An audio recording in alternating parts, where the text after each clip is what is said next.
है बिहार के मुजफ्फरपुर जिला के बौराज थाना क्षेत्र में, जहां एक बहुत बड़े महायज्ञ का प्रोग्राम रखा गया है। इस महायज्ञ में अयोध्या से भी कुछ भक्त लोग आए हुए हैं और इस गांव के ग्रामीण लोग भी हैं, और जो यहाँ का अध्यक्ष है उनसे मैं बात करूंगा कि यह यज्ञ जो है कब से कब चालू होगा और कब तक जो है यह यज्ञ रहेगा, यहाँ क्या क्या व्यवस्था होगी, सारी मुद्दों पर हम बात करेंगे। सबसे पहले आते हैं अध्यक्ष जी के पास। तो अध्यक्ष जी के हैं, आप हैं, तो आप ये यहाँ के सरपंच भी रह चुके हुए हैं और इस यज्ञ के अध्यक्ष भी हैं। आप ये बताइए कि यह जो महायज्ञ का प्रोग्राम रखा गया है, यह प्रोग्राम कब से और कब तक है? यह प्रोग्राम 11 मार्च 2024 से 19 मार्च 2024 तक आयोजन किया गया है। इस कार्यक्रम में अयोध्या बनारस के प्रखंड वेदाचार्य विद्वानों द्वारा इस यज्ञ को संपन्न कराया जाएगा। उसमें ओम प्रकाश जी का रासलीला, जो वृंदावन मथुरा के हैं, उनका रासलीला का प्रोग्राम है। इसमें बनारस और अयोध्या के प्रखंड विद्वान लोग आएंगे जो प्रवचन का कार्यक्रम करेंगे। साथ ही साथ इसमें झूला, मौत का कुआं और तरह तरह के खेल का भी आयोजन किया गया है। इसमें मेला में मीना बाजार और सब तरह के दुकान का भी व्यवस्था किया गया है। और इसमें उम्मीद है कि साहेबगंज, मोतीपुर, मेहसी और देवरिया पारू अंचल के सारे लोग इस यज्ञ को देखेंगे और इसका शोभा बढ़ाएंगे। यज्ञ शुरू होने से पहले जो कलश यात्रा, शोभा यात्रा जो निकाला जाता है, तो यह कन्याकुमारियों के द्वारा, तो यह लगभग कितने कन्याकुमारियों के द्वारा यह शोभा यात्रा? हम लोगों का आयोजन है कि कम से कम 501 कन्याओं द्वारा इस कलश यात्रा को 11 तारीख को सुबह 8 बजे से निकाला जाए और आकर के दोपहर करीब 1 बजे यज्ञ स्थल पर यज्ञ मंडप में प्रवेश करें। तो यह अग्नि यज्ञ जो होता है, जिस दिन अग्नि का आह्वान किया जाता है, वह कितने तारीख को होगी? तो अग्नि प्रवेश तो आपको 11 ही मार्च को होगा। और दोनों 11 ही का, 11 का कलश यात्रा और 11 को ही अग्नि प्रवेश किया, मंडप प्रवेश 11 को ही किया जाएगा। तो चलिए यहाँ बात करते हैं जो अयोध्या से आए हुए हैं। आप अयोध्या से आप हैं? जी, अयोध्या से। तो आप बताइए कि अयोध्या जो मंदिर के बारे में, बिहार और यूपी काफ़ी दूरी में है और आपका इस बिहार में स्वागत है कि आप अयोध्या से मेरे बिहार में आए और यहाँ यज्ञ करा रहे हैं। यह बहुत बड़ी धन्य की बात है और हम लोग के सौभाग्य की बात है। तो अयोध्या के बारे में हम लोग तो क्या जानकारी लेना चाहते हैं और यहाँ के भक्तजनों को भी बताइए कि उस मंदिर में क्या ऐसा विशेषता है, वहाँ के लोग किस प्रकार से है और किस तरह से जो है मंदिर के बारे में सोचते हैं, इसके मंदिर के बारे में बताएंगे आप। सर्वप्रथम अयोध्या एक हमारे श्री भगवान विष्णु लक्ष्मी नारायण जी महाराज का देन है, अटूट धरोहर है। त्रेता युग में श्री राम ने महाराज दशरथ के घर में अवतरित हुए, जिसके कारण उस जगह के पावन धरती को लेकर के मेरे संपूर्ण भारत में इतिहास के पन्ने पन्ने पर राम का नाम लिखा है, जिसमें विशेष प्रधानता हमारे परम पूज्य जगत गुरु मुमुक्षु स्वामी श्री राम भद्राचार्य जी महाराज का तन मन धन से उन्होंने अर्पण किया। जो नेत्रहीन होते हुए भी उन्होंने संपूर्ण वेदों की जानकारी ली। जो आज भी बड़े बड़े महामंत्री लोग जाते हैं, हम जैसे तो उनके शरणार्थी हैं, उनके शरण में निवास करते हैं। हम सब अपने मुखार बिंदों से क्या बोलेंगे, उनकी वर्णन करना तो जितना भी करें उतना कम है। आज उन्हीं की देन है जो वह प्राण प्रतिष्ठा हुआ। 1998 में जिस समय लांचर बम का उपयोग किया गया था, उस समय में भी राम भद्राचार्य जी हनुमान गढ़ी के अंदर में भगवान को भोग लगाने की तैयारी में थे। जिस समय एक वानर रूपी वहाँ पर हनुमान जी पहुँच करके और उस तार को विध्वंस किए थे। मैं इन्हीं शब्दों के साथ पूर्ण विराम दूंगा। वह मेरे परम पूज्य जगत गुरु मुमुक्षु स्वामी श्री श्याम नारायण आचार्य जी महाराज, रंगा रामानुजाचार्य जी महाराज, माधवाचार्य जी महाराज, राघवाचार्य जी महाराजों का कृपा मुझ पर प्रदान है, जिस कारण आज मैं इन गांवों में आकर के यज्ञ करा करके अपने परिवार का भरण पोषण एवं साथ साथ समाज का सेवा करता हूँ। अयोध्या में जितने भी हिंदू हो या मुसलमान हो, वह सब एक ही दृष्टिकोण से देखते हैं। क्या सभी लोग वहाँ के लोग खुश है इस मंदिर से? इतने प्रसन्न है जो कभी प्रसन्न हुआ भी नहीं हुआ। वहाँ किसी तरह के हिंदू मुसलमान में कोई विवाद, कोई भेद नहीं है। आज के डेट में भी वहाँ कोई भेद नहीं है। चलिए, जहाँ मंदिर बन रहा है यूपी में, वहाँ हिंदू और मुसलमान सब एक जैसा है, एक तरह का है, और हिंदू हो चाहे मुसलमान हो, सब के सब जो है खुश है। और वहाँ के लोग यह कहते हैं कि मंदिर बनने से समस्या समाप्त हुआ है, विवाद समाप्त हुआ है, और वहाँ विकास का कार्य जो है चल रहा है, वो अयोध्या में विकास हुआ है। लेकिन बिहार के जो मंत्री है तेजस्वी यादव जी, वह कहते हैं कि मंदिर नहीं हॉस्पिटल बनना चाहिए। आप क्या कहेंगे? देखिए, सब लोगों का सोच और धारणा अलग अलग है। तेजस्वी जी का जो सोच है वो अपने स्तर से वो अपना सोच रहे हैं, लेकिन जो अयोध्या प्रॉपर राम जन्मभूमि है, जहाँ साक्षात विष्णु रूप में राम प्रकट हुए थे, वह अयोध्या न हिंदू का है न मुस्लिम का है, सबों का है। राम सबका है, सबका है, पूरे विश्व के राम है। लेकिन यहाँ जो मंदिर है यूपी में और विवाद बिहार में, बिहार जब यूपी के लोग, पूरे भारत के लोग मंदिर को बनवा रहे हैं, कोई सरकार तो नहीं बनवा रहा है, ये तो ट्रस्ट के पैसे से, राम भक्तों के पैसे से बन रहा है, तो वहाँ पर तो हॉस्पिटल और मंदिर का भी बात आना ही नहीं चाहिए। लेकिन बिहार में जो है मंदिर पर विवाद किया जा रहा है कि मंदिर नहीं हॉस्पिटल बनना चाहिए। इसमें आपको क्या कहना है? इसमें जो है से राजनीति लाभ लेने के लिए कुछ समुदाय को वो अपने तरफ करने के लिए ऐसा बोल रहे हैं। वो भी राम को मानते हैं, वो भी कृष्ण को मानते हैं, लेकिन बाहर कुछ जाकर के बोलते हैं जिससे हमारा वोट बैंक हो। ये उनका सोच गलत है। सबको सम्मान दे करके बात करनी चाहिए और इस तरह की बात उनको नहीं बोलना चाहिए।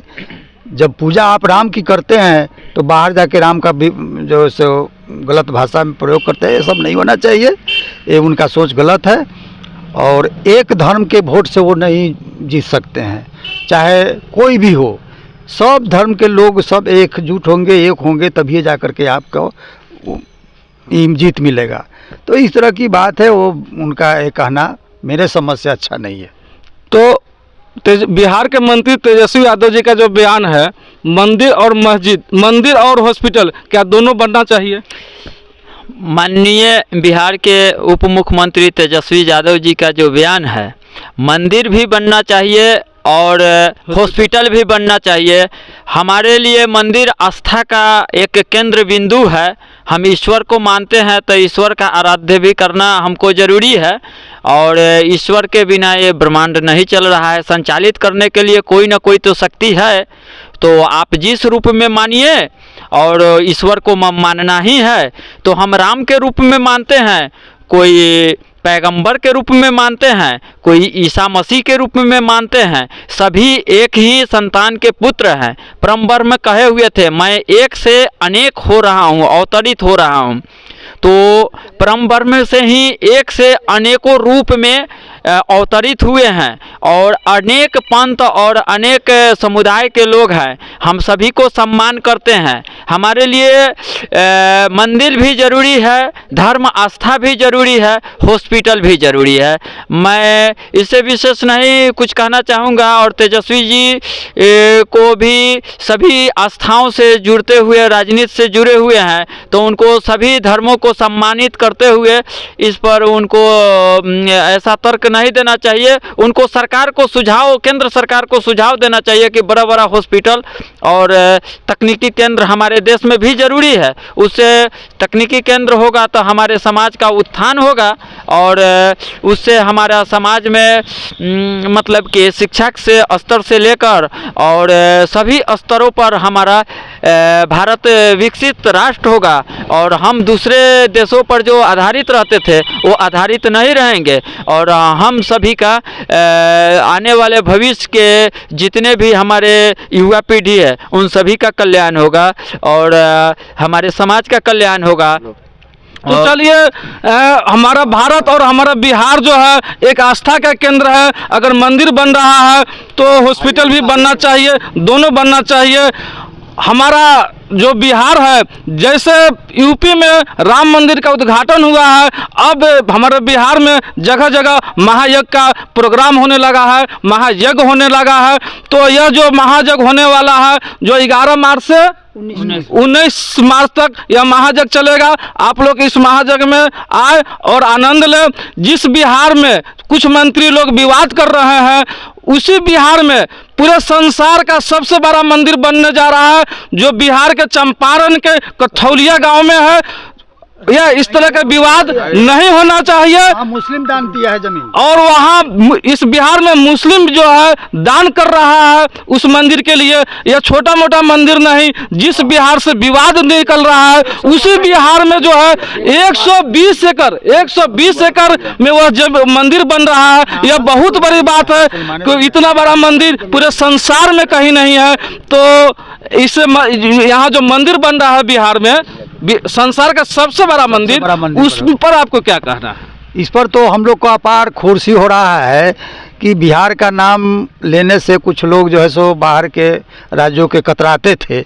आज उनको गर्व होगा कि बिहार ऐसा देश है, राज्य है, जहां देश विदेश सब तरह के लोग के आने के लिए रास्ता खुल रहा है और भव्य मंदिर बन रहा है। वो ट्रस्ट बोर्ड के तरफ से बन रहा है, कोई सरकार का पैसा उसमें नहीं लग रहा है।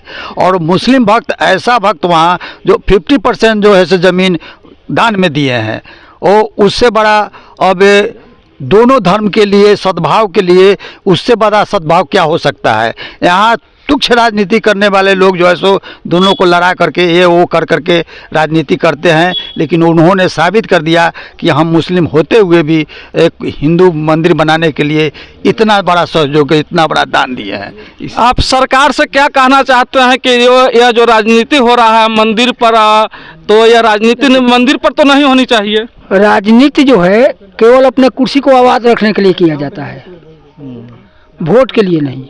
मैं 4 टर्म से 5 टर्म चुनाव लड़ा। कर्म करना चाहिए और कर्म कीजिएगा तो वोट तो स्वतः आपको मिल जाएगा। आपका कार्यकलाप क्या है? आज के डेट में सारे लोग शिक्षित हो गए, जितना युवा पीढ़ी है सब लोग मीडिया से जुड़े हुए हैं, सब लोग आपको फोन से जुड़े हुए हैं। उस परिस्थिति में आप किसी को बरगला नहीं सकते हैं। हम काम करेंगे तो वोट मुझे नहीं चाहिए, वोट तो स्वतः आप दीजिएगा।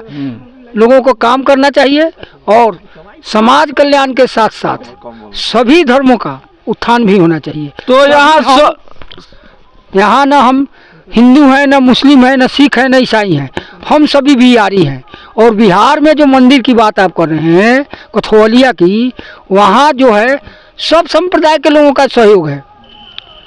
जहाँ बन रहा है वहाँ सब संप्रदाय का सहयोग है। आज अयोध्या में सभी संप्रदाय के लोग, हिंदू, मुस्लिम, सिख, ईसाई, बौद्धिस्ट, सारे लोग इतना खुश हैं। सभी धर्माचार्य लोग वहाँ उपस्थित हुए हैं। तो उस परिस्थिति में देश क्या पूरे विश्व में, पूरे विश्व का जो है भारत का नाम ले रहा है, जय श्री राम का उद्घोष लगा रहा है। साईं बाबा कहते हैं कि सबके मालिक एक। यहाँ तो योगी जी अपना लाइव पर TV 9 पर अपना स्टेटमेंट दे रहे थे 1 रोज पूर्व 21 तारीख को। उन्होंने कहा कि जितने भी संप्रदाय हैं, क्या है, पंथ है, धर्म एक सनातन है, जिसको हम लोग समझते नहीं है। न वहाँ हिंदू है, न मुस्लिम है, न सिख है, न ईसाई है, न बौद्धिस्ट है। वहाँ एक सनातनी है। और यह जो है जितने भी इस्लाम, आर्य समाजी, बौद्धिस्ट, क्रिश्चियन, हिंदू, ये सब पंथ है। उनका स्टेटमेंट आया था। इसलिए जिनको जानकारी नहीं है वो पूछते हैं कि हम बौद्धिस्ट हैं, तो हिंदू सनातनी से, आर्य समाजी से, इस्लाम वाले से अलग अलग अपना अपना मतभेद करते हैं। ये तो जो हमारे गुरु, पादरी, विद्वान लोग, जो पंडित लोग हैं, वो लोग भेद पैदा करके और हम लोगों को बांट दिए हुए हैं। इसलिए बिहार में कैसा मुख्यमंत्री होना चाहिए? मैं इस पर कुछ नहीं कह सकता हूँ, ये तो जनता निर्णय करेगा। कैसा सनातनिक होना चाहिए या तो जनता स्वतः निर्णय कर देगा कि को होगा न होगा चुनाव आने पर। चलिए, अभी हम लोग महायज्ञ के प्रोग्राम में है, भक्ति रूप में है और राजनीति इस पर अभी करना नहीं चाहेंगे। तो अब यह जो महायज्ञ कौन सा जगह पर होने जा रहा है, कहाँ होने जा रहा है, एक बार और आप लोगों को मैं बता दूं, और यहाँ पर लोग कैसे कैसे पहुँचेंगे, तो रास्ता बता दीजिए इस महायज्ञ में भक्तगण कैसे पहुँचेंगे।